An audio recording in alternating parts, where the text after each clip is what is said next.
Merry Christmas. We right. What is December the 22nd right now? We officially on holiday break. Tell us how the Muskogee boys basketball team, the program that you head, tell me how we doing up to this point. Right now, I think we're doing pretty good. I like where we're standing. We're not, record-wise, we're not where I want to be. We're 1-5, Right. but we've seen some real good competition. I learned in my coaching career that, it's not really more about the wins and losses as far as, it's about making sure your team is peaking at the right time. In order to do that, I think you got to go out there and you got to compete against the best. I think a lot of programs, a lot of people, a lot of coaches get caught up in these wins and losses and try to get, hey, I'm a 80% win guy when you play 60% JV teams or, teams that, you're beating by 30. So, right.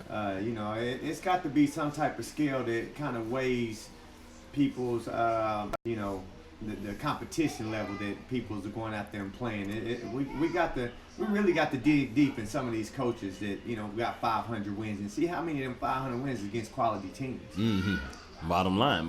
Now, let me ask you this. This is more of a philosophical question. Okay, let's say if you have a bunch that may not be so tough mentally, right? Mm-hmm. How do you balance being a competitor yourself and saying, if they're out there and they're supposed to be the best, let's go play them? How do you determine whether that's what this team needs, or do you need to get you some opponents that you can beat just for the psyche? Does that make sense? You got to be a realist. You got to be a realist. All right.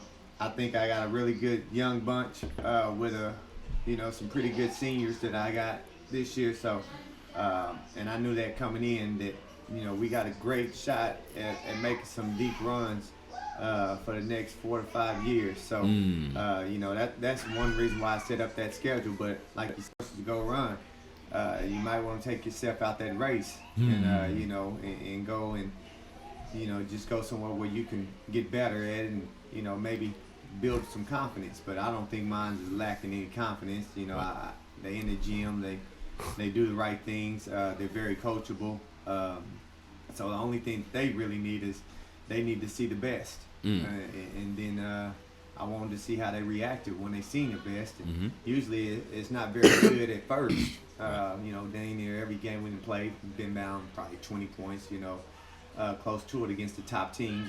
But every last one of them, has been a dogfight or close to a dogfight, that fourth quarter, which means we made a run and pushed and closed that 20-point lead down to, 1-2 possession type game. So, there you go.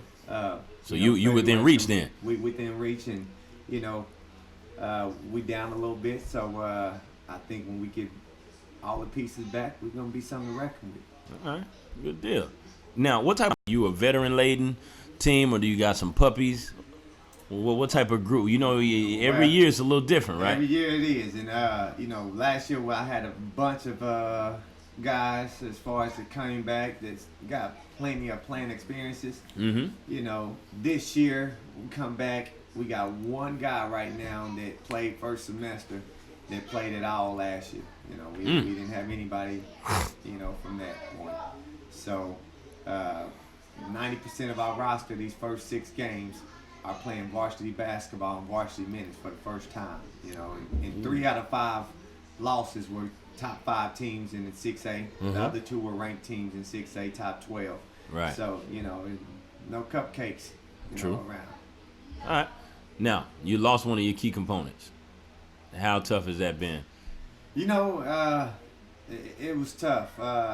It's not my first rodeo with dealing with something like this. It was the first time I've dealt with this, right before we got ready to start the season. So the season hadn't started before he got his injury? No, it hadn't started. I didn't know that. It was a week before. Now, who is this kid? Let the people know. Kid talking about Brooks Haddix, right. A deadly shooter, one of the most underrated players probably in Oklahoma right now today. He averaged 20 points last year on 13 shot attempts. You ask the critics, they might say he had to shoot the ball 18, 19 times for that, but you can go back, check the stats. It's 13 shots a game, 48% from the 3, so, he's pretty good. Kind of need a player like that. Yeah, you can.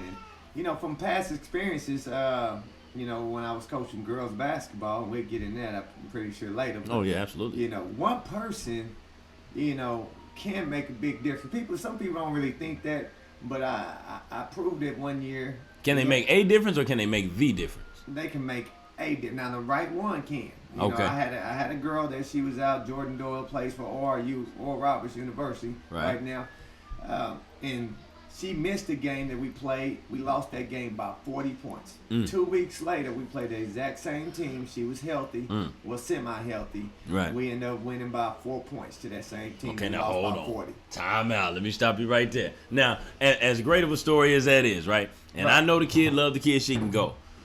If you being honest, like how much of that in the second matchup was y'all just being an entirely different team with her in the lineup, and the other team just maybe not taking y'all so seriously since they smacked you the first time? Well, I think it was more of her just being an entirely different team. A difference maker, huh? She put up 30-plus points that night, so I mean that helped make a difference. Oh, yeah. She got a lot more rebounds, that helped makes a difference. And defensively, she caused havoc. So, you took possessions away from the other team. So Complete one player. person can make a 40, 30-point difference on given nights. I got you. Now, that's true. That's a special person. Obviously, everybody can't be special. You know what I mean? But when you're special, hey, man, you got to savor that. Yeah. What's the practice schedule looking like for the holiday break? All right. Obviously, I'm pretty sure you're going to take some time to be with the family, be with the two young, beautiful girls you got, and play Santa the whole bit. But when's it time to jump back in the saddle and get back to work? You know what? I think the way my mind works and the way the competitor I am, I'm always working. Right. But one thing I've learned being here in Muskogee, Oklahoma, is that you can't take family for granted at all. Ever since I've been here, we done had different players that lose their family members, whether it was their dad, whether it was their grandfather, right. And I'm talking about close family members, Immediate family members, over the holiday breaks. Yeah.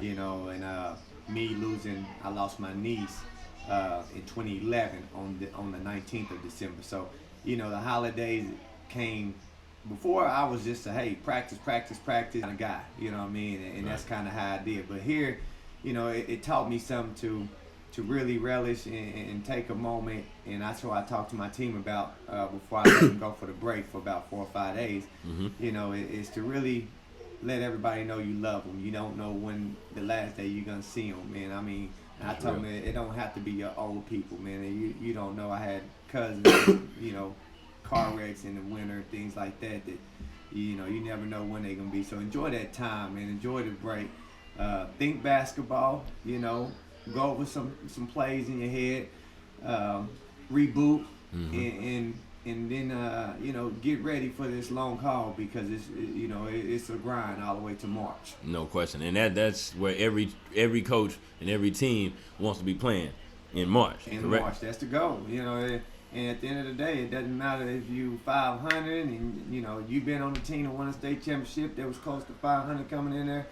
Right at 500. Year, I didn't play varsity, but they were. My Booker T was a little bit one game I think above 500 and made that run and got a state title. So you just want to make sure that you're playing your best ball at March. All this stuff right now, it's good and it's great. The rankings, but you got to make sure that your team is the best team they can be down that stretch. Right. Now, back to a point you just made a couple sentences ago, all right? Because I remember you and I go back quite a long way, and I'm gonna bring some up to you right now. See if you remember. I remember when I first started my coaching career. I was 22 years old. All right, I don't even know how you found out that I was coaching. I just remember I started down here in Muskogee as well. All right, on the girls coaching staff, right along with Doyle Rowland, Shanika Breedlove, Jack Revis, Rudell Wilson. We came up to East Central. All right, for the scrimmage, the annual one that they have in the fall every year. And I ran into you. You were still coaching Rogers. And you say, hey, man, give me your email address. He said, I'm going to send you some stuff.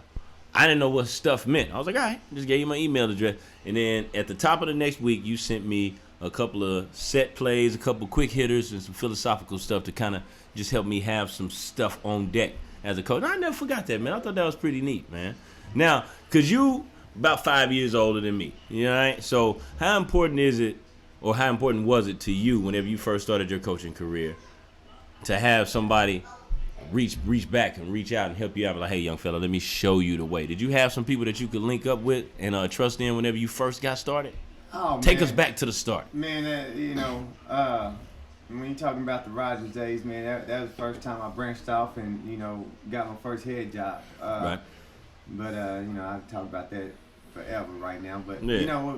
and then since that you're talking about, man, it's just where I grew up from Muskogee, and when I grew up in Tulsa, man, it was all about the people, helping out any way, any shape, form, and possible, you know. And if anybody that truly knows me, they know that.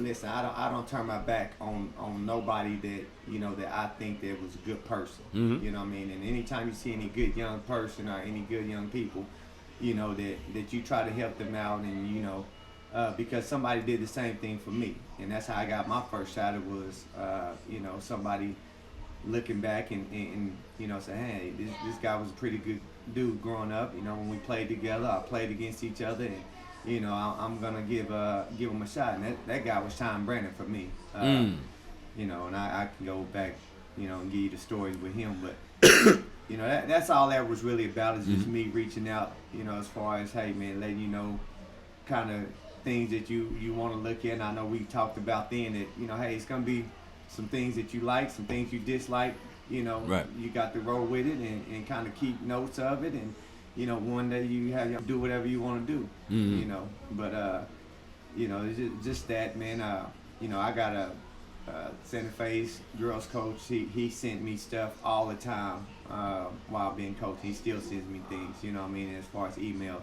And there's some college coaches that still send me things, little plays, little quick hitters, little pick-me-uppers, and we all got our circles, and I got my coaching circle that we kind of, check in on each other, whether it be by phone or just by, picking up the phone and looking at scores, So that's what it's about, man. It's just looking out for the people to look out for you, and, helping out the next man.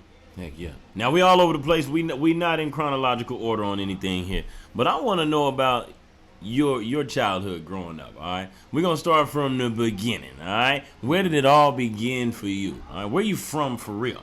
All right, well, we're going to go back from the start. I'm born and raised in Muskogee. Well, I'm born all right. in Muskogee, Oklahoma. Okay. Some people didn't know that. Some people didn't. I was here all the way till I was about 15. I started playing ball probably with the Bigelow Bad Boys is when I first started back in like the second grade, I believe. I started playing baseball for T-ball or whatnot for Coach Gay, which was one of the coaches here at Muskogee High School. Yeah. In '99. Right. When he started his debut. Mm-hmm. So that's kind of, my background as far as being in Muskogee. My freshman year, we had a really, really talented team.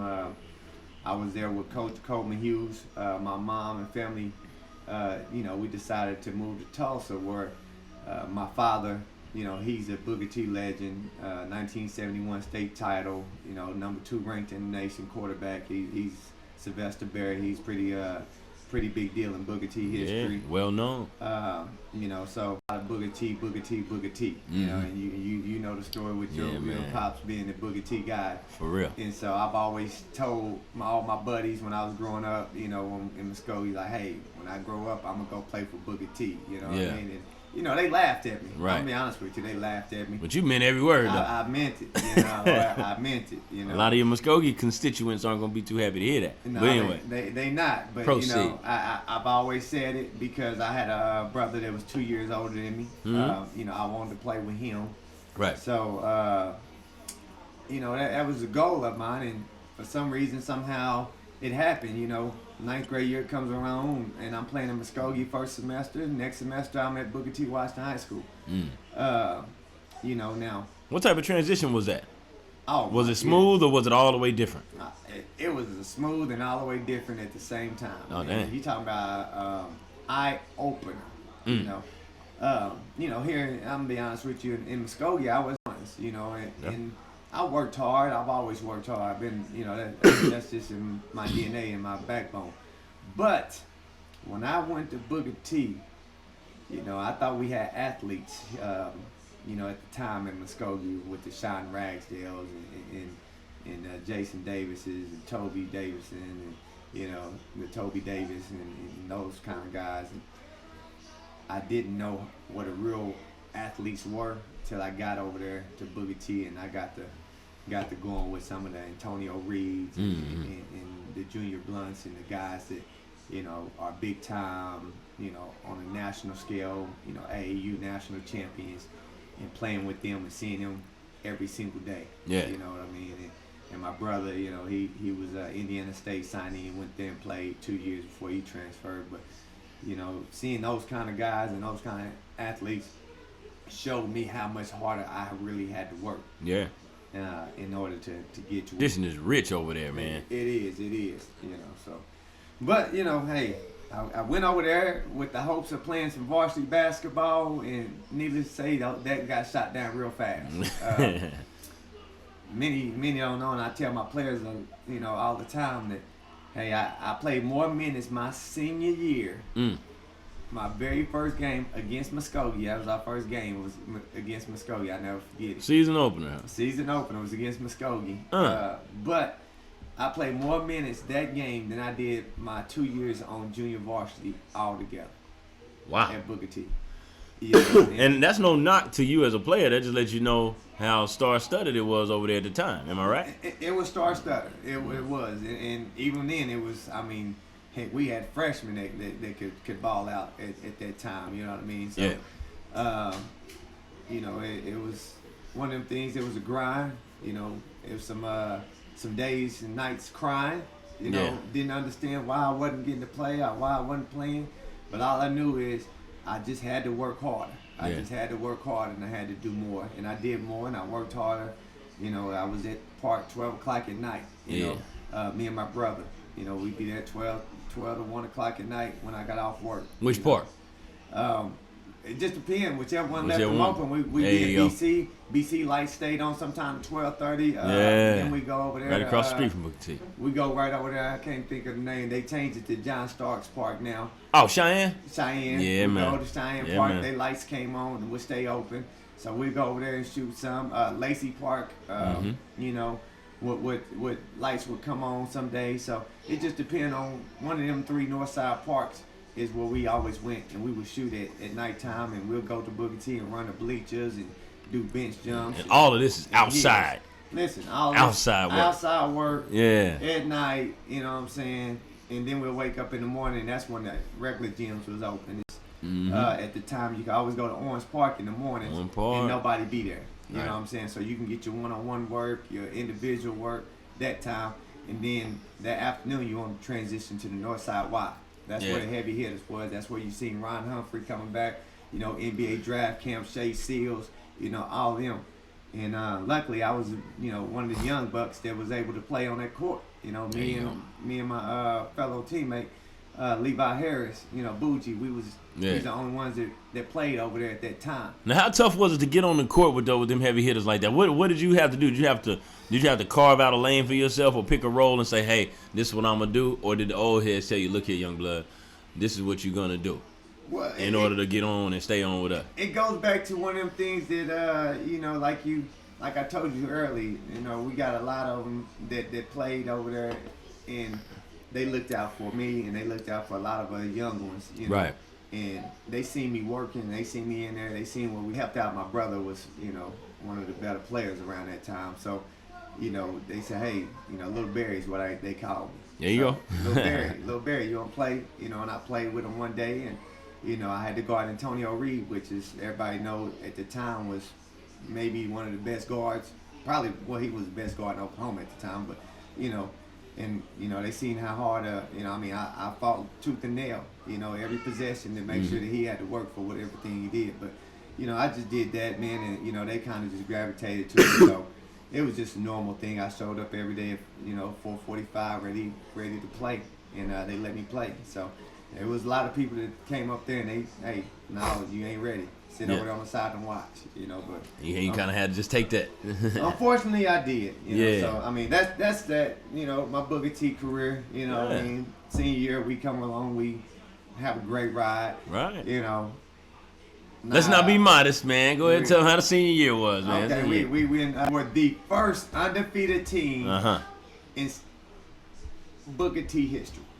Won the state championship undefeated, man. 27-0. Right. Ranked number 13th in the nation. Now let me, USA. woo! Yeah. Now that's big time. First of all, congrats. Even though I'm pretty sure all the congratulations are in order. Let me ask you this here. Now, because we both, I'm gonna toot both of our horns a little bit. Champion to champion, okay? Correct. Now, my run, the experience that I had was a little bit different than yours, okay? Right. I'm gonna go through it just a little bit. We started off hot, right? Going into the holiday break, and it's the 05-06 school year. I'm a junior. And then we hit a mean slide in January. It was like 1-8 or 1-9, and just completely fell off the radar. And then picked up steam and got hot at the right time to make that one last push. And we were 11-11, 500 going into the postseason. All right, so the feeling at the end of it, it was special, number one, because we got the ring, but number two, because we had to overcome some stuff. But me on the outside looking in, a team that's undefeated, I'm struggling to figure out what obstacles did y'all really, tell me what that ride was about. Man, how was it, man? How'd y'all stay motivated night in and night out? Well, one you got to understand is, man, when I talk about that team, man, my 02 team, it was we had a tight little brotherhood, man. I mean, we did a lot of things on the court, off the court together, man. We, I mean, it was a special group, man. And we had, just like every other high school team does, man. We had our parents and different people telling us, hey, man, y'all need to play this way. You need to shoot the ball more. You need to, why y'all let this guy shoot the ball all the time, And y'all winning. And we winning, and we winning. Man. You know what I mean? And so I really think that, from the first guy on the bench, from the first guy starting to the last guy on the bench, we really didn't make anybody feel any different, man. And it was that kind of group that, I don't remember us arguing. Right. I don't remember us getting. And we got, when I tell you we got some players on that team that took some pretty crazy shots at times. Yeah. They took some pretty crazy shots. But every last one of us and every last person was willing to live with whatever shot was taken by whoever took it. And we just played, man. We just played and had fun and enjoyed the game, man. It was a special ride, and I think it was a little bit more special for me coming from not playing to experiencing this ride, because my brother, he got a state championship at Booker T. You know what I mean? And my daddy got a state championship at Booker T. And that's all I wanted to do my whole life growing up, is say, hey, I want to play for Booker T. I want to win a state championship at Booker T. And it happened. There you go. For me, it was a special time. But it was, we did have our adversities. We had our, our naysayers, and we had people that, tried to get out of a rocker. But like you said, man, we loved it, man. So. How was practice? How were practices during that year? Well, practices. Yeah. Practice. Practice. Practice. We sitting talking about practice at Booker T. When we played each other, it was competitive because 1 through 15 could play. All right, so live action got really real. Live action, we didn't have to channel it wasn't no motivation needed. And the way we grew up into the system is this: you got to go fight. It's dog eat dog in practices, because everybody could play. You could take Booker T's second five on any of them 4 years I was there, and they still win a lot of games. You could take their third five, and you still at the state trying to compete. You know what I mean? So any given time, your spot could be taken. So you was always fighting for that. But we always left it on the court. We always left it on the court, man. And we competed, and later on, we at the house playing video games together. So. There you go. That's boys right there, though. Boys are kind of wired like that. Now, with a big pool of talent like that, I'm pretty sure you got some egos in there. All right, anybody, we all got some degree of it, and some of us have more of it than others. So I'm thinking that it takes a pretty strong leader to be able to manage that type of personnel. The legend, Coach Nate Harris, man, how was he to play for, and how was he as a leader? Coach Harris, to me, was infamous. He, to me, is the Phil Jackson of high school basketball. And that's strong, I also think that the guy that you play for, you know, the legend coach Terry Scott, I think he was a great infamous person as well at being able to mold a lot of different talent and getting them to play together. I always said that you couldn't have took any coach and coached that Booker T teams. Right. Some coaches would have coached them too hard and lost probably half the team. Right. You know what I mean? Now, whether that was good or bad, we don't know. We don't know. You know what I mean? We don't know. Different strokes for different folks. Strokes for different folks. But, you know, he was legendary at just kind of letting you do what you do, but at the same time, you knew what your role was. Mm-hmm. You know what I mean? You knew, hey, man, you know, Barry, you know, yeah, I seen you make some shots to do this and that, but we don't need you quite going out there and shooting 10 times when we got Bougie and Levi Harris over here, you know. Mm-hmm. You know, Meacham, you know, he wasn't known as a shooter, but he was able to knock down some big shots in some big games. He was a big shot maker, huh? That I can remember. But, you know, Coach Harris, you know, that's just kind of how he did it, man. He just got you to going, and, you know, he really, talking to him later on when I first started coaching, you talking about reaching back, he was one of the ones I taught his job. He even came over and worked with my big girls and things like that when I got there. And I still talk to him, and I take my time out and get his input. But a few things he told me. He said, Barry, what do we work on all the time? And I said, shoot. We on the radio. Man, it's my show, man. All right. You say what you need to say, brother. I said, Coach, you know, I don't quite remember. He said, all I remember is we did down and up hard. We did fake left, drive right, and we did some rebound outlet drills. And we always ran secondary break, which he called rush. We did that every day. Every day. Yeah. And he said, well, that's how you win ball games. He said, in high school basketball, you're not going to shoot over 50%. Really, let alone anywhere. So if you can learn how to rebound and put the ball back in the hole, you just gave yourself an advantage. He said a lot of people rebound, but they can't put it back up. You know? And then he said if you can rebound and get that outlet pass, you can start a secondary break and you can get some easy, wide open shots without the defense ever being set up. And then he said... That's a gem right there. And then he said, well, if you can get to the hole and break down the defense, and that's that fake left, drive right, and he said, and be able to break them down and make that pass out or make that play, he said, now you just got yourself some more easy points. He said, layups, rebounds, free throws. You know, those are the things that you can be consistent on the offensive end and win a lot of ball games. It's crazy how at any level it always comes back to those three beginner level type things, man. Right. You know, and so, you know, with that said, you know, that's kind of what it was with him, man. And, you know, it was special playing for him. You know, like I said, he's a legend. He got 10 rings. You know, in the state of Oklahoma. He's great. I was the last one. We was the last one. Yeah. Must be pretty special, huh? Yeah, we were the last one. They got some silver balls after that, but I feel it. He said he don't take silver balls home, so he always left his silver balls. Left him at the out. venue. I can respect that, man. See, they at somebody's house. house right now. They not even in the trophy case. Right. Nobody smiles with that one, man. And like Coach Rowland would always say, man, Doyle Rowland, he said, man, getting second place is like kissing your sister. Nobody wants to do that. Nobody wants to do that. You know what I mean? Now, fast forward into this day and age, all right? Because it's a different climate. You know, things are, the status quo is a little bit softer, I guess you can say. All right. So coming from the era that you came from as a player when tough coaches were embraced and, you know, their methods and their tactics were allowed.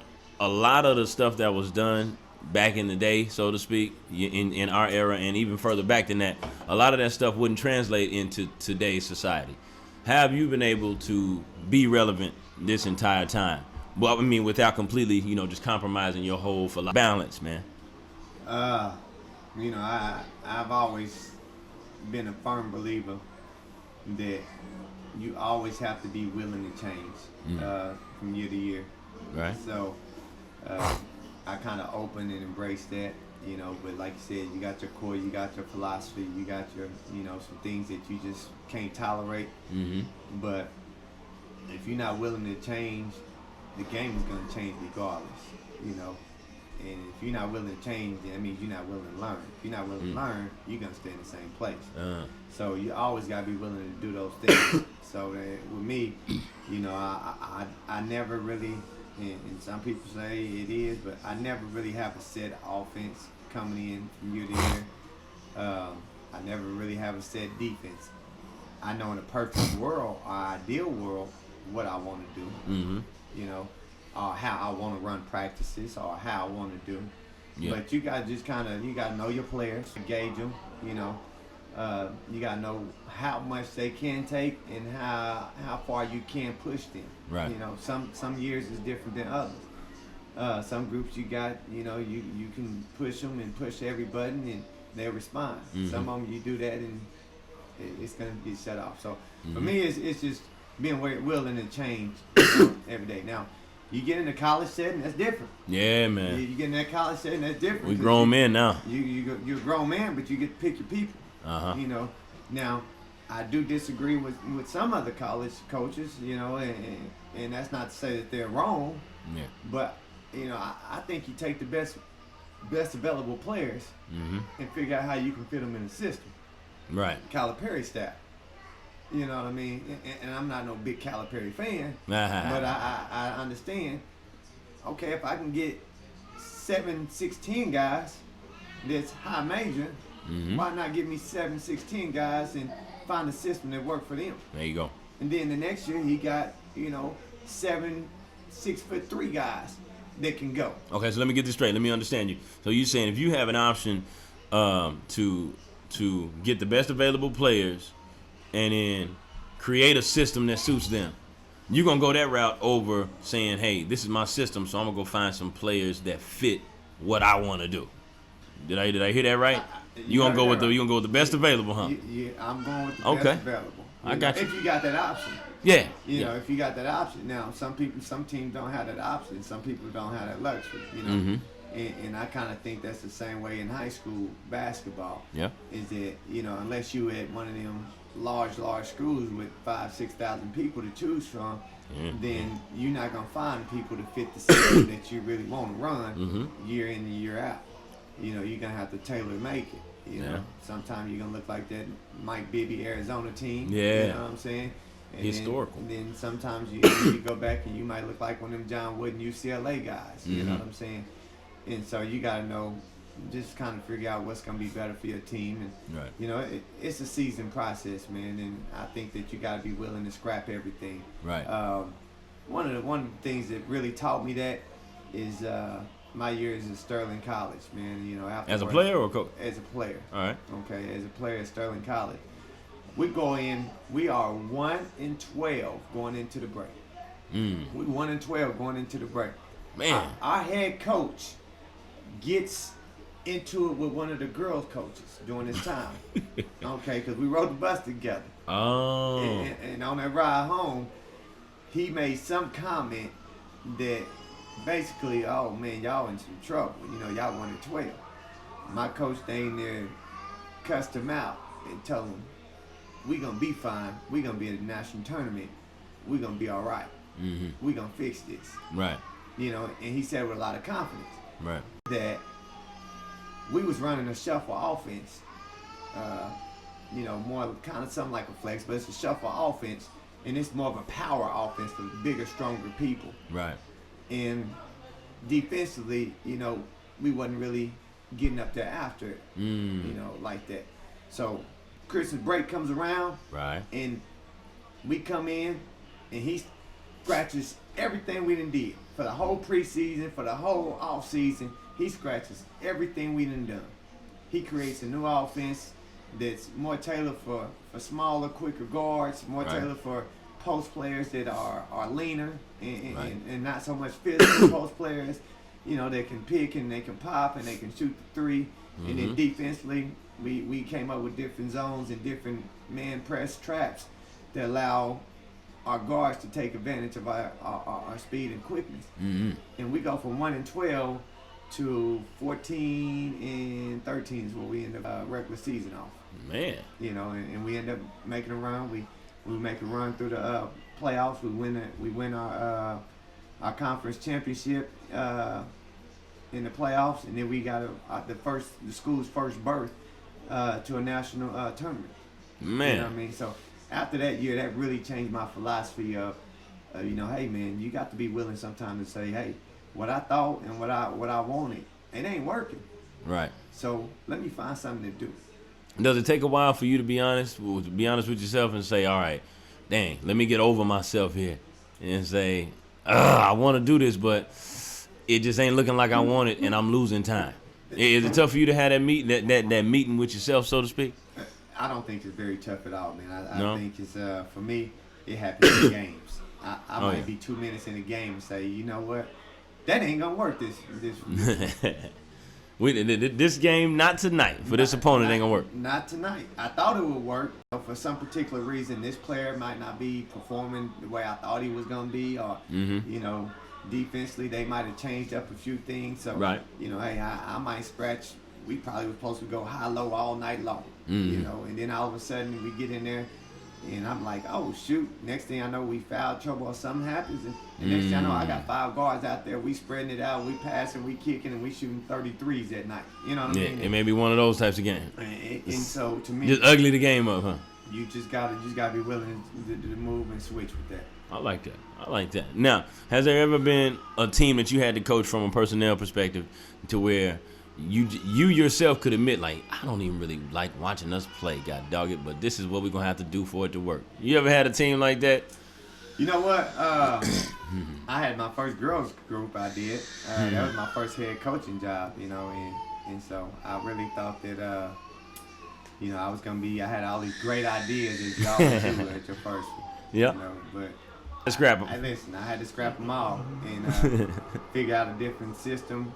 Went and looked at some different things, and you know, we had to play a way that I didn't want to play. I wanted to press, I wanted to trap, I wanted to do all these things. The fun way to play, I guess. You say, I don't know. We had to get back. We had to play a lot of zone. You know, we had to slow the game down. I ain't gonna like that, You man. know, so you know, I had to make the change. Now, was that the group that got you to the state tournament? That was the group that ended up getting me to the state tournament. Now we didn't get to the state tournament that way. I got you. You know, that next year we worked and we developed skill and lost about every girl probably lost about 20, 30 pounds that summer. There you go. You know, and It's a so different we team was like now. a whole nother team.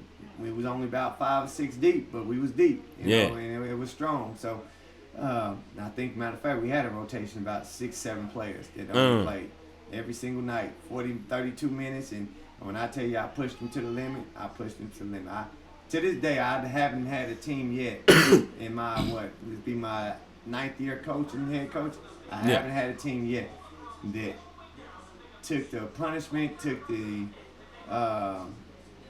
you know, the running, The whole grind. Huh? everything that I put them through. Yeah.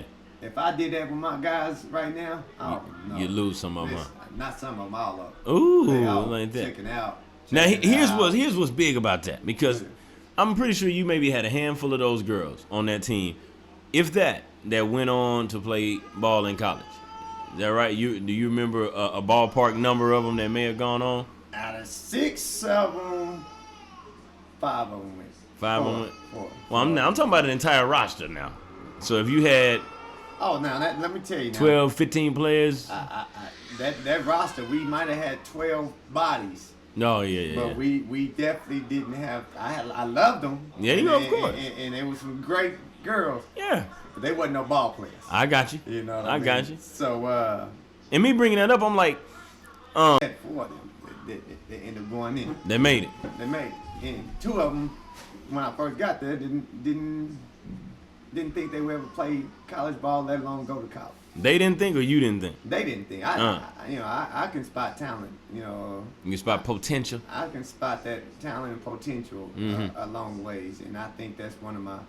I do think that's one of my gifts. Yeah. And it's a curse, you know what I mean? Because sometimes I see the potential, I see the talent in some of these kids, and I know where they can be, and I think I might sometime push them or strive for them to be that player or be this way. Right. And they can't necessarily see it. Mm-hmm. So They can't see it in themselves. Huh? no. Now, the point behind me bringing that up is how do you what's the incentive that you use to motivate them if going to college isn't what they want to do? Because we can always fall back on, hey man, do you want to go play ball at the next level? Yeah. Well then this is what you got to do. But what if it's one that's like, you know what, nah. No. No, that ain't my goal. I'm gonna go be an engineer. You know what? I got something right now. I got something right now that's on the team that's like that. And to that person, that's what I tell them. Okay, well you don't want to go play there, but you like winning. Do you want to win? At this level. At this level, Mm-hmm. you know. How about this? Do you like this guy next to you? Mm. Do you want to see him be able to go off? Because he don't have the grades you got.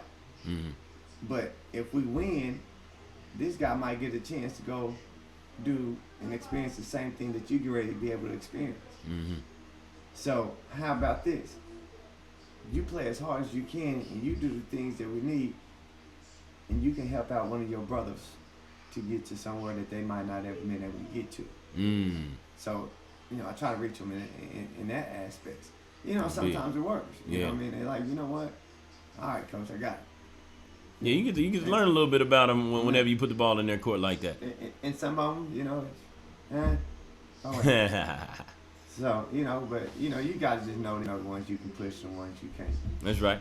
Now, playing ball with you, because we still play pickup a lot, you know what I mean? You still kind of are a coach on the floor. Be out there, you know, handing out assignments to fellow grown folks, and we all grown out there playing ball. Have you ever had one of those moments when you were a player where you had to really have one of those uncomfortable conversations with one of your teammates, like you really had to check them? Or maybe you were on the receiving end of that when one of them had to get at you where it had to be some real talk. As a player? As a player. Oh, man. I was kind of, you know, in high school, I was just kind of, you know, I just ran with all the punches. When I got to college, I was a headstrong kind of person, man. I just felt, you know. Felt like you knew a little more? I felt like I knew it, you know, and, all right. and I carried myself that way, you know, as a leader. But I'll tell you this, I've had those conversations with some of the players, in some of those tough conversations. But the one conversation as a player that it never left my mind, man, is I think it was my sophomore year, maybe my junior year. I had a fellow, and he was one of my assistant coaches at one of my time, Robert DeBose. Mm-hmm. We was in the middle of our championship game. This game we win the national tournament. We lose. This conference championship, This conference championship. All right. You know what I mean? We playing against, you know, Ottawa in one of the top ones in our conference, and it's for all the marbles. Mm-hmm. I had been really sick that week. Our other guard had been really sick that week. Hey. And so we was kind of, you know, one of them flu games, I guess you'd say. Couple of you under the weather. During that game, the boss made a comment to me. It was toward the end. The ball was on the baseline, and they was inbounding the ball. When they inbound that ball, the ball kind of rolled, and we tipped it. That ball kind of rolled by me. Buried. And this is my last one. Hey, you got to die for that. You got to die for that. Because he was a little older than you. He was older than me. All right. And that little conversation has carried more with me, because I feel like we ended up losing that game by like one possession. I turned it over. Man. Dang. I turned it over. So not only did you leave that one play on the table for that loose ball, one play on that table, and then you ended up. I was driving, and I went to go kick it like I normally do, and it didn't happen the way I kind of did, but I wasn't as sharp with the ball as I should have been. You know what I mean? Or that I usually be in those kind of situations. Cause, right. You know, I've made plays the previous years, and, you know, years after that, the exact same way. Right. But that night I didn't, you know, but I never forget that one possession, you know, it meant that much, because that was his senior year. Right. You know what I mean? So I always thought about, from that moment on, what do I want my underclassmen to play like when I'm a senior? And that's one of the things I tell them every year is, when your senior year comes, how do you want your freshmen, sophomore, juniors to play for you? You know, do you want to play them like a days, or do you want them playing around in practice? Right. Knowing it's your last rodeo, this is all you got. They've got more time. They got more time. but you don't. That's right. So that's one of the things that we, that conversation is one of the tough conversations that I've had, and it wasn't a tough conversation. It was just he said it, he It was a left it statement. alone, and he never really mentioned before, but I always remember. Man, I always remember.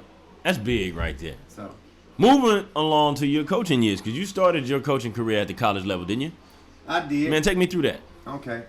Now, look, with this, I got to get on my soapbox a little bit. Hey, man, please do. Yeah, get you some fuel. It's your stage, man. I'm going to relax and listen. All right. Huh?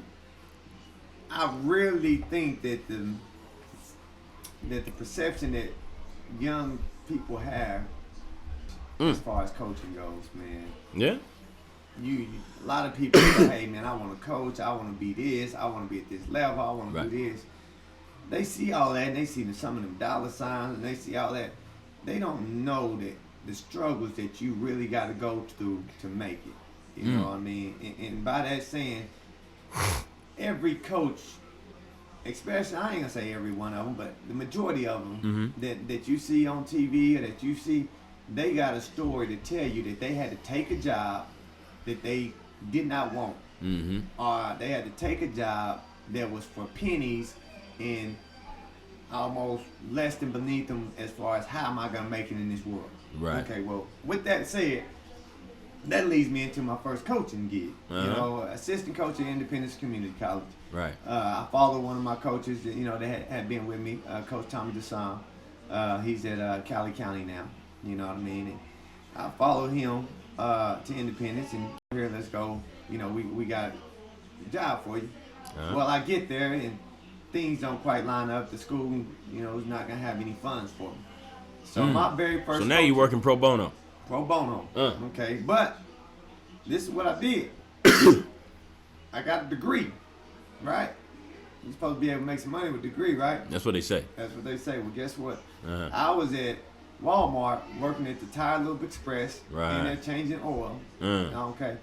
I started. I don't know how. Wait a minute. I don't know how I feel about pulling up to a Walmart and I got Josh. I know you. I got Josh Berry changing my oil. Hey man, I'm a mechanic. Oh hell no. I'm going down to Jiffy Lube. Hey, man. I just changed my brakes the other day. Oh yeah. My brakes the other day. Are they holding up? Hey, listen to me. Right. They sound better. All right, good shit. Now, how old are you at this point though? At this point, What are you, I am about 22, 22, no, probably about 23. All right. Okay. Proceed. About 23, yeah. So, I'm working at Walmart, Tire Loop Express, 5 a.m. in the mornings when I checked in. Okay. So, I checked in there at 5 o'clock in the morning. I get out for there at 2 o'clock. So, it's from 5 to 2. Right. Okay, Monday through Friday is what my schedule was. There. After 2 o'clock, we used to have practice either at 3:30 or at 6:30. So, we either go before lunch or after lunch, depending on the week. Girls had it some days, boys had it some days. We mean before or after dinner? Yeah, but you ain't in them early dinners. Oh, I used to hate them in college, man. 5 o'clock dinner. Sitting around at 8, hungry again. Anyway. Yeah, so I would go there. I go to practice, do all the things at practice. After practice, a lot of times I would leave. I would leave from practice, 6 o'clock, get on the road, go to Tulsa, do some scouting, go out and see some young talent. Get back home to Independence, probably about 11, 12 o'clock sometimes at night. Wake right back up, do it again. The whole bit. And, offer, and I'm in an apartment, so we got to pay, I got to pay half the rent, half the deal. And I'm making, $9 an hour, if that. Ooh. You know what I'm saying? Maybe really $8-something an hour. I ended up picking up a job at AutoZone while I was down there as well. At the same time? Had to double up. I'm trying to double up, pay bills and stuff. So, the next year after that, I was able to, Coach Tony Turner, he was the girls coach at the time, and he seen what I was doing, and, he liked it. He liked my passion, liked the way I worked. Right. So he said, hey, man, if you come over here at the girls, we might can work out something with our, athletic director and find you some money, basically. Some money. Gotcha. I said, okay, cool. It's big. We got $10,000 for you for the year. Yeah. All right. So, Well, I mean, I suppose that's $10,000 more than what you had in the beginning, right? Right. You know what I mean? So I'm thinking that's $1,000 a month, pretty much. You know what I mean? Right. We're gonna put you on the campus, so now you don't have to pay your rent. We do your housing and stuff. So, got to get the cafeteria now. Yeah. You know what I'm saying? So we get into it, and guess what? Budget gets cut, and now that's the $500 a month. Ah, You know what I mean? So Hey, after man. taxes, you're looking at 3-something. You know what I mean? But I never complain. Right. I love what I did. True. I would go practice in the morning times. I have workouts with some girls. I have workout with some of my guys. Mhm. And then we go to practice with the girls at 3 o'clock. I go to practice with the guys at 6 o'clock. And then I get on the road. I go do some scouting. And then we'll be right back up in the morning with some more girls, you know what I Man. mean, and guys. Now were you working around. scouting for both at that point? Scouting for both. at that Ooh, point, okay, you know double what I the mean? load. And so, you know, I really enjoyed that time, man. That was one of my funnest times. You know what I mean? Paying dues, huh? So Paying let me get this dues. straight. 2 jobs. Now, did you continue Walmart and AutoZone even after the change in the residences and No, all I that? didn't. I didn't. No? Because Okay. the way I looked at it, I was making man, it sound too good. Okay, good. All I needed some pocket change. I got you. Yeah, at the time, I didn't need a lot, man. You know, mom still helped me out a lot as far as take, you know, and What about was that it. phone? So all I had was my phone. That was it. You know, Ain't so bad, man. I just paid my phone bill. You know, I didn't travel very much. When I did, I traveled with the school car. Yeah, So, man. You got to figure it out. Yeah, but you know, I got some great experience, man. Them was 2 really, really good coaches and Right. 2 of the top mentors right now. You know that I reach back to, and the assistant coach that was with me. You know that I lived with at the time. You know, Coach Donnie Jackson. He's the head coach at Northern Tonopah Yeah. right now, but he's one of them that I was able to reach out to and able to go back and kind of talk to a lot about Yeah. things. So, you know, it was a fun time, man. You know, and again, I wasn't getting paid anything. You know, heck, they wasn't getting paid very much either. Right. You know what I'm So you saying? just recognized an opportunity that didn't have a dollar attached to it. Didn't have a dollar. An opportunity. I mean, I got Did it to for the meet- love. I got to meet Yeah. you know, so many legendary coaches in the game. You know, I was, you know, summertime come around, I was traveling from camps to camp, Texas A&M, OSU, OU, Sherry Coles. You know what I'm saying? And just going around working camps. You know, Oklahoma Cage camp. You know, and met some really great guys during that time, and really great coaches that just had helped me out. You know, to this day. There you go. So, you know, that was the start of my coaching career. Then I was able to, How long was that stint? Were you Just 2 years. Just 2 years. Okay. yeah, 2 years. And then went to Cali County for a small stint, for a semester before getting the job at Rogers. There you go. And, you know, the job at Rogers was pretty much closed when I heard about it. Yeah. And at the time, you know, I needed to get back home, and I wanted to be close to home, you know, to the family. And I need to make a little dollar too. Yeah, you gotta You know what live. I mean? So, Gotta live. but got there, and I was able to take that shot and run with it with a great group of girls, man. And you know, at the end of the day, as a coach, you only go as far as your players take you. Yeah. You Heard that. everybody can talk about great coaches and everything, but you can't show me one great coach without some pretty great players. You know what I'm saying? So, you know, I really appreciate my players, and I let a lot of them know, you know, that especially when they leave, they know how much I appreciated them. Right. You know, and the time and the things that they gave to me. I feel And it. at the end of the day, you know, hey man, I'm only gonna go as far as you take me. You know what I'm saying? And I'm still grateful to the girls that, you know, made it to the state and gave me a shot and a chance to coach here at Muskogee. You know what I mean? So I credit to my Muskogee job, you know, all of them. You know what I mean? So Now, that's what it is. before we transition into the Muskogee talk, right? I gotta talk to you about the time you and Jimmy Walker both were at Rogers. All right, Jimmy Walker was the head boys coach, and you were the head girls coach. And aside from whatever y'all were able to accomplish with your teams during the time y'all's time there, I just remember being in college at that time. And whenever I would come home to Tulsa for the holiday break, the summer break, spring break too, can't forget about that.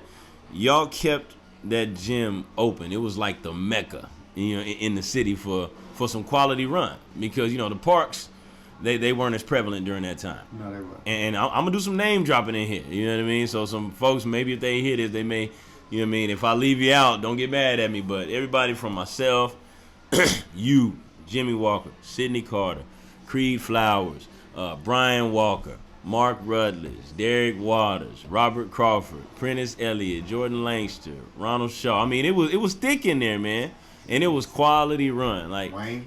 Yeah, Wayne Jackson, man. We were deep in there. Even Ebby. Ebby Mason appearance. Yeah, like man, how did y'all get that going like that, man? Man, at the end of the day, man, when you're doing something good, man, you know, people come and you just named a lot of guys. Yeah, and I still got more. We and y'all did it for the girls too. Let me not leave them out. And that's what I was going to say. What you don't realize is some people. Well, it's girls right now that you know that I see around. They say, man, we ain't had run like you used to do it. Yeah. You know, since you've been there. Right. But you know, I mean, we had multiple Division I girls that was coming over to our gyms and coming home. They didn't know anything about Rogers High School. Didn't know anything about ourselves. But they just know that's where the run is. They just know that's where the run is. But one of the things that we always did was we always worked kids out before we played. That's right. So all the college kids that came back, all the college girls that was coming back, we did workouts before then, and we opened it up before then. You know what I mean? And so we worked them out. After we worked out, we played. And even then, with them girls, that was the best run because they just a lot of giggling and stuff. Yeah, you know, and it's hard to watch. But you know, we had a strict rule like, hey, if you're gonna be doing that, then we're not gonna play. Yeah. When you come out here, you're gonna compete. You're gonna play hard. You're gonna play the right way. You know what I'm saying? We're gonna move the ball. And you're gonna have fun, and then we're gonna keep it moving. And so, you know, the girls did that.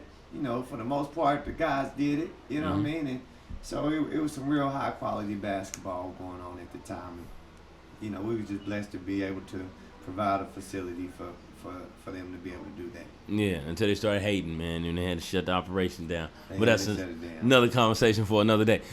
How hard was it, man, when you got the call, all right, when the Muskogee boys job opened up? We talking summer 2012, right? Yes.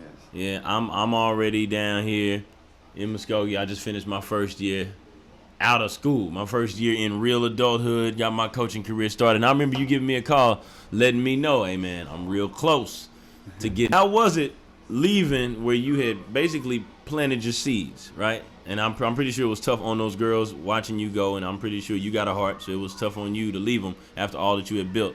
But was it just time? You know what, man? Honestly, in all honesty, it was, man. It was hard, though, man. You know, talking to you about it, man. You're always gonna have these players, man, that you just, you know, crazy about, man. And you be like, man, when this group leave or when this group go, man, you know, I might try to find something new, man. And then all of a sudden you get this new group that they just worm their way into you. Yeah, they pull on your heart too. They pull on it, and you're like, okay, well, when this group comes, man, and you're always gonna have that group, man. And it's hard, man. But you know what? Somebody called me one day, man. They said, hey, man, it's the nature of the business, man, and you got to, you know, when something calls, you know, you got to be able to go. You know, now you got to make sure it's the right thing for you. Right. You know, and every, you know, 1998, and 98, 99, in between that winter break, it's something that's always still had weighed heavily on my heart, man. You talking about leaving Muskogee to move to Tulsa? Muskogee to go to Booker T, man. It still never set right with me as far as, you know. You didn't leave like you wanted to? I thought we had a really good thing here, and I thought we could do some special things in Muskogee. And, you know, I felt like that I let that part of it down. And so when that chance came to come back and probably, you know, in my mind to help rectify me leaving, you know, and help to bring some, hopefully a state title, you know, an experience that I did at Booker T, you know, to Muskogee community. You know, that's what I wanted. You know what I'm saying? So that was a little edge that kind of pushed me to say, okay, let me make this jump. But you know, now I tell you this, I had some killers down in my junior high. Go get it. Yeah. You know, at Rogers. You know, I had that couple wasn't bare.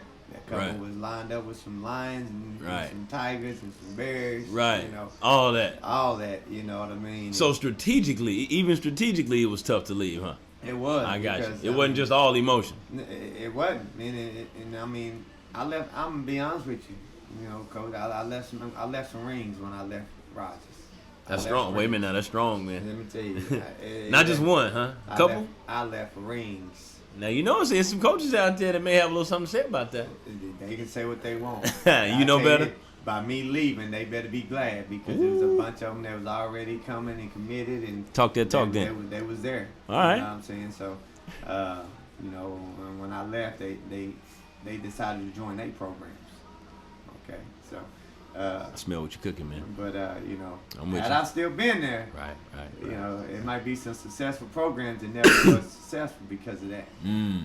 You know, so All right. I was winning. There you- You know, In hindsight, did you make the right move? I did. Okay. I did, and when I say I did, it's because I met some really, really great gentlemen, Mhm. and you know, was able to touch some lives, you know, and you know, and let some tell her I messed up some lives. Yeah. You know what I'm saying? Got to take the So, bitter with the sweet, though, right? You do, and that's part of the thing. And I, you know what?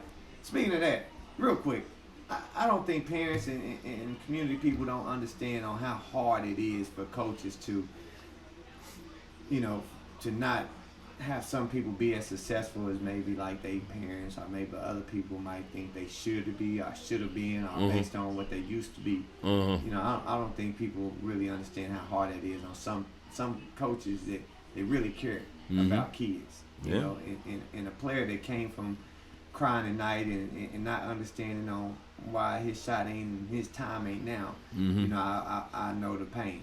You know what I'm saying? So, you know, it's much with the ones that went on and played college basketball, or even you know the ones that are going on and doing great things in school and graduating. Mhm. You know, I have just as much pain to see some of those that you know quite didn't make it, or maybe I had to cut, you know, for whatever reason. Right. You know, and see them not doing well.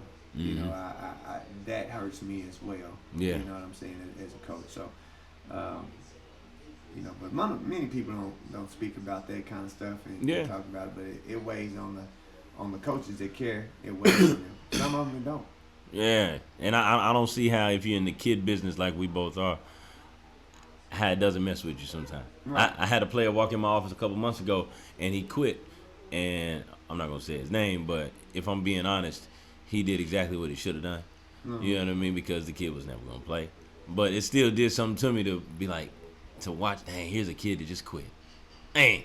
You know what I mean? And I've never quit anything. Right. You know, so I always wonder what that process is like before and during and after a kid quits. Like, I wonder, do they go home and regret it? Right. Or do they move on to something better? I don't know. But life does go on, man. Now, so now, you're here in Muskogee, okay? in Muskogee. You get the job. It's 2012. You all right? I'm pretty sure you're excited. All right, I'm pretty good. Watch it. You about like 28 years old at that time, huh? Yeah. See, I'm sharp. Yeah. You know what I mean? You come down here and you bring an entirely new staff, for the most part. You had Darnell Hale. He was with you for a short stint from the previous season. Great guy. Oh Great yeah, coach. great dude. You got Robert DeBose. You brought him from the West Side.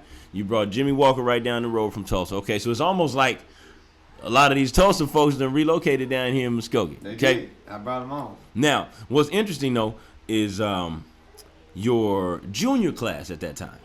They were on coaching staff number 3 by the time you showed up. Oh my God. Yeah. Now, I gotta imagine that it was pretty group, but all of them, because they all had seen, you know, the coaching turnover from year after year after year. How tough was it to get those dudes to buy into what you were selling, man? How rough of a road that first year was it for you? Oh, it wasn't the first year, man. It took me. It was longer than that? It took me to the 18 years. Yeah. Midway through their senior year, you know, is. In that class we talking about, just for the listeners, we talking David Beasley, we talking Tramal Ivy, Anthony King, that group, right? Yes. Proceed. Yeah, Bigelow. And Yeah, can't forget Drake. So, you know, man, they've been through so much, man, and they great kids, man. They was Oh, great yeah. kids, but it was a trust factor with them, man. That you know, hey, man, it was just mechanism that they didn't trust. You know, why should you trust something that's changed every year? Mm-hmm. You know what I mean? And Yeah. at the end of the day, it's like, okay, well, I'm gonna do me, and I still be here. You won't be here. You gonna just leave us down here in Muskogee like all the rest of them did. Yeah. You really can't blame them, can you? No, not at all. You know, and I Did you knew- know exactly what it was when you were looking at it? Oh yeah, Okay. yeah. I know, man. I know people. I know my guys, man. Mm. You know, it's just trying to fight, man. It's trying to do everything you can for them, man. And it's, you know, being genuine with them and honest. You know, at the Yeah. end of the day, you know, is what it was. And so, it worked out. Like I said, about their senior year, and it really wasn't until we was going into the playoffs that I really knew that, hey, man, it changed. You know, it was It's starting to couple- click, huh? Listen, it was senior night came along, and I tell the story. Senior night came along, and we have a tradition that we started or whatnot. That every home game you gotta dress up, bow tie, Yeah. slacks, Like that semi-formal attire, huh? yeah, you got to dress up when you come to school on home Gotcha. game. Yeah, Well, yeah. senior night came around, and those group of guys that we just mentioned, we're gonna go ahead and just push the envelope one last time, Yeah. And so Just see what you're gonna do. Huh? they didn't wear ties, and they didn't wear the uniform that we supposed to. They just came casual, huh? They just came like they everyday wear. Well, one of my assistant Ooh, coaches, they put you in a I tough talked spot, to didn't they? him and I said, hey, they not playing tonight. I don't care. It's senior night. Ooh. Everybody come watch 'em. Hold on. Were you ready to go that far? I was ready to go. You that was far. ready to do I it. was Okay. I was ready to go. You were ready to do it. Listen, I've been known to do it. I Okay. set out at Rogers, my first year there. I set out one of the best guards I've ever coached, Taylor Washington. She turned some papers in right before the bell, and that teacher said, okay, yeah, she good to go tonight. I said, no, she not. I said, so she made it, that night playoff game versus Claremore, and we lose by 3 points. Ooh. And I made her record the game that night. I said, no, you're going to go up there, you're going to film this game, and you're not going to play because you should have had that work done. That girl never was ineligible for the rest of her high school career. Now, was that the first round of the playoffs right there? That was the first round, so we was out. Elimination game. Ooh, how'd you sleep? I was up good. No 'cause good. I had them all coming back. There you go. But That's real. So That's real. Fast forward, I did it again to another game, to one of my other seniors, and made them stay out and watch the game because they did some things like that. So they knew me. They knew, hey man, you don't really care about losing no games to set the right example. Yeah. Not just an example, but the right example. Yeah. In life you got to do things right. Yep. You got to go a certain way. So It always helps to get one of your needless better to ones say- too. Needless to say, they seen how mad I was, but they seen more disappointment in the face, Mm-hmm. and they called. Their parents brought their stuff up there, and they was dressed by midday. By the middle of the day. Mm-hmm. We had to sit down. We had to talk, and at that time, I believe it was David B. say, hey man, we sorry. We got you, coach. Mm-hmm. And when they said we got you, I knew then, hey, well, let's go get it. We getting ready to go make a We're run. gonna make a run because Yeah. now y'all with me. Yeah. Y'all on the same page from here on out. And we did. And so everything worked out from that point. But yeah, that's kind of what that group, man, is hard headed. They hard headed. I love them. Oh yeah. Now I remember that year because that year we're talking the 2013-14 school year and that season, and we were able to be a part of a little history during that year. I don't know if you remember because I'm on the girls staff as an assistant at that time, and obviously you heading the boys. That was the first time both programs made it to the state tournament in the same year since like when? I think You that remember? was 1970s, man. Yeah, it was some decades ago. Maybe 80s because it was Coach Tarkington now. Okay. And Coach Clemens at the same time. That was a super fun experience, It man. was, man. You talking about the community. Oh, yeah. At that time, both our coaching staffs, and that's something that people don't realize, man. They just big in high school, man. Is when you got football, basketball, and girls basketball. When you got all them that's on the same page, man, and just really care about the kids and sharing kids and sharing ideas, everything runs so much smoother, man. And It was one of those years, man. I thought it did, man. And hey, that year some of our guys came over there and did some scout work. With the girls. Well, To yeah. get them Your younger prepared. group, freshman JV guys. They did, and throughout that playoff run, man, and as much Texans as it was, our guys was right there front row cheering on y'all. The next night, y'all right there cheering on us. You know what I'm saying? They trying to up each other on how much and how hard they can cheer for each other. That's what it and is. That was man. a special time, and it was great to see the community and the people, to come together like that. Oh yeah. Now, when that squad left, that was sort of the end of an era. So the 14 graduated. Right. Now, how do you pick up the pieces? Okay, because now I'm gonna be honest, I'm gonna be a little rough on you now, because it's been tough sledding for you since that year. All right, how's that been, man? Well, in your estimation, because nobody knows your boys like you do, nobody knows your teams like you do. What do you think has been lacking in every team since then that's caused you to fall a little bit short of getting to that state tournament? That the thing that separated that squad from the other squads that we had is Beasley. Yeah. Beasley was the main key, and for you to make that deep run, you have to have that solid point guard. And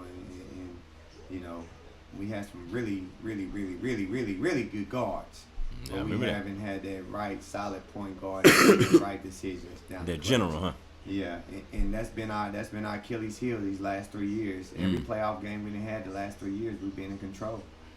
Every last one of them, we've been with the lead down the stretch, and every last one of them, we didn't turn the ball over down the stretch.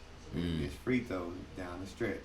And with Beasley, he was able to calm the waters, so to speak, and he was always one of those guys to me that just embraced the moment. He did. And a lot of it, he had ego, like we talked about earlier, but the dude had some stones, though.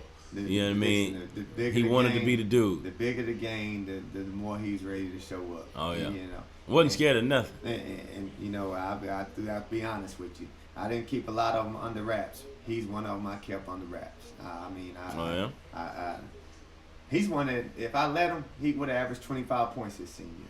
Yeah. If I would have let him. If you had just turned him loose. I had to do it with no filter. I had to do it Dean Smith. The only person that hold Jordan under 20 points was Dean Smith. There you go. But it was for right. the betterment of the net that you're not always going to be able to play this certain way. And if you want to play at the next level and you want to play for a long time, you got to learn how to play this game, a different way. Yeah. Now, with that said, we always had a pretty good understanding that when that time came, here you go, take me there now. Yeah. Come, here you go, Beasley. Come take me. But you can't do it right out the gate. You can't do it right out the gate. Because he'll come out gunning now. And you know what? In some games, I would tell him that. We need that. Certain games, I would tell him, hey, go get it. Now, some games, I tell him, no, not tonight. Yeah. And it wasn't just that random, though. Cause I want folks to understand. Like, you basing this on what type of opponent you got. What type of opponent was. All right. And I knew, hey, tonight you got a big mismatch. And I need you to be real aggressive. Because if he was real aggressive that night, it was going to ease everybody else. Yeah. You know what I'm saying? Because we was going against some heavy hitters probably that night. You know what I mean? Some people that right now they're playing big time Division I basketball. Right. They'll turn pro. So I'm going to be scared right out the gate because he played with him during summer. Right. He played with him all the time. So I wanted him to, hey man, go get it right now. So coaching questions. We'll shift gears a little bit here. All right. Now, when I was out, I guess, on the hunt looking for my first head coaching job, a couple of things that I would run into that hindered me from getting the opportunity as early as I wanted it. Age.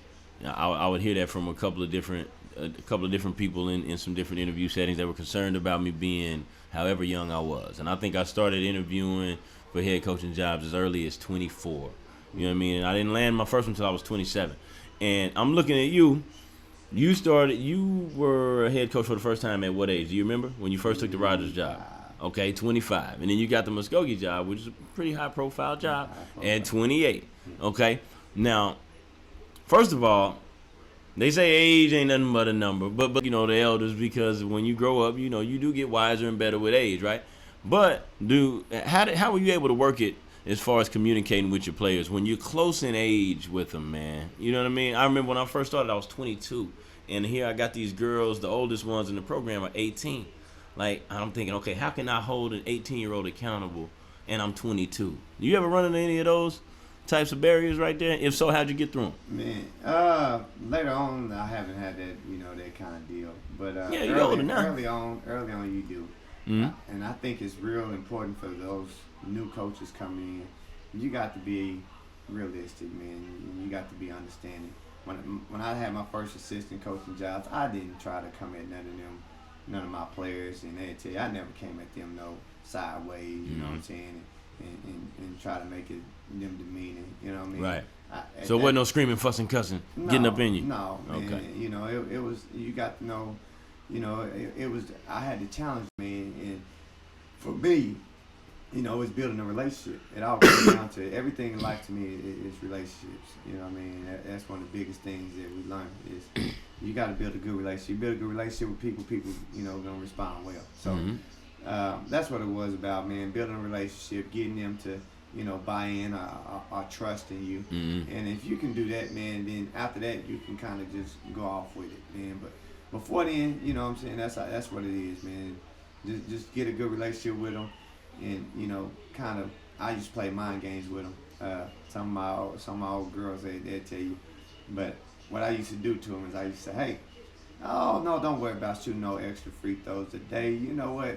You did so good, man. And this girl over here at Coffeeville, Kansas, and the rest of them, hey man, they all right, man. They'll come knock at your door someday, and they like, oh, someday, hey, Coach Barry. Can we get in the gym? Hey, oh, you want to work now? I would play games like that with some of them, and for the most part, it worked. Because I just didn't tell them, hey, you're gonna be here. Right. I made a day decision. Right. I Put the ball in their court. Put the ball in their court. Uh-huh. And try to challenge them to do those things, and that's kind of how I built the relationship with them, and showing, hey man, I'm gonna come here, we're gonna work.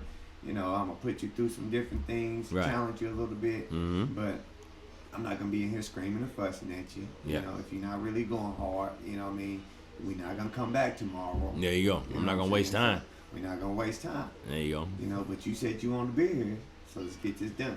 So, I think as a young coaches, man, that's what you got to really understand, man. I think so many of them come in with that mindset, man. When I'm a head coach, I ain't taking nothing, man. When I do this, I'm not.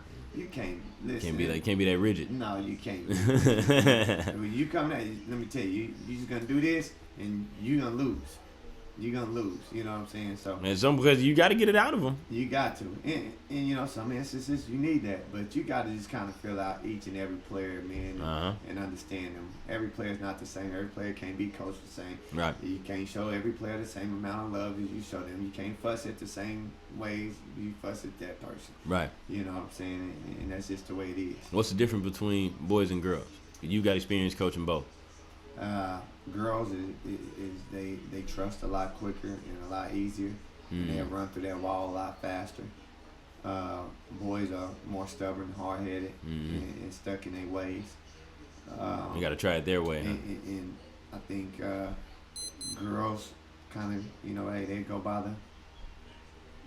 go with you, man, and they show you, if you show them they care, then they gonna give you their all right from the jump, and they gonna run through the wall for you. Them boys are gonna question you. They gonna say, "Well, coach, how high is this wall you want me to go by? Now, how deep of a hole do I got to dig to get under, coach? You sure we can really do this on it?" Them girls gonna say, no matter how much love you show, no matter how much promise you've shown the fellas, it don't matter. Listen, they got to buck the system. Man, they gonna question you about that wall. Them girls gonna say, "This wall, coach? What wall? I mean, you just run through there." They gonna smack their head till they go over. Cause you said so. Because I said so. All right. That's the major difference with it, man. So, in athleticism and skill, I think in the guys' game, you got to have more skilled players. Girls' game, I think you can have two really good players, and then kind of fill in pieces behind them. You got three really good players. You're on your way. Oh yeah. And you probably you know that very well. Yeah, you ain't joking. You got three really good ones. You can almost plug in just about anybody and still be really just bodies. Good. Guys ain't that way. You got three really good players, and if you got two of them that can't really do so much, they gonna find it. Yep. And it's gonna show. You gonna get beat when it counts. It's gonna show. So, I think that's a huge thing in it too as well. As a head coach, let's talk about staffs. All right. How important is it to have a good staff around you? All right. And number two, or let's say B, How have you been able to deal with the staff turnover that you've had year after year? Having to reassemble. Man, just going around, man, talking to different people and knowing you always want a staff that wants to be head coaches. You know? And you can't be afraid of that, you know, of people that want to be head coaches. You have to have enough confidence in yourself that, you know, what you're doing is going to be the right thing, and, you know. But I think when you come to that, it's trust. You know, I've always told people, hey, I'd rather have a staff that I can trust versus a staff that know it all and you know, they can coach their butts off. Because then they might stab you in that back. Yeah. You know what I mean? So I'd rather have That's a the ugly trust side of the staff, business. too. But, you know, my turnover, you know, it's been me giving a lot of people shots. I'm doing it.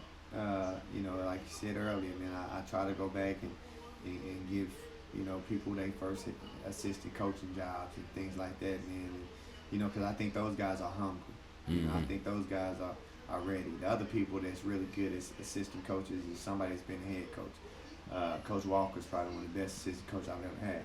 You know, that's my guy, my buddy. You know what I'm saying? But, you know, as a head coach, you know everything that you wanted from your assistants, or you know things that they should have did, or hopefully they did. And so when you become an assistant after being a head coach, then you know those things a lot more. You know, so you just automatically do them. Like, hey man, my head coaching life would be a lot easier if I did this. So that, you know, that you want those kind of people, and you can't be afraid of hiring those guys. Right. You know, into your program. And, you know, for me, I haven't been, but you know, it's been different. Every year is a different ride. You know, learning each other, but you know, at the same time, as long as you set the, I think you'll be all right as a head coach to whatever staff you decide to pick up. Parents. All right. Now, I'm gonna introduce this question the sort of the long way. All right, because I'm gonna get a little real. And some people that may be watching or listening, they may feel rubbed one way or the other, but it doesn't really matter. We sitting down here, we at your house, right? We in Muskogee. I spent 5 years here, living and working. So I know a little something about the community. And I've watched parents second guess coaches. Not just you, but in all the sports. I've watched some of them show up to the game and heckle. I mean, hollering at the coach, coaching from the stands. And I've seen some of these same people smile in their face, give them hugs, shake hands, ask what they can do to help.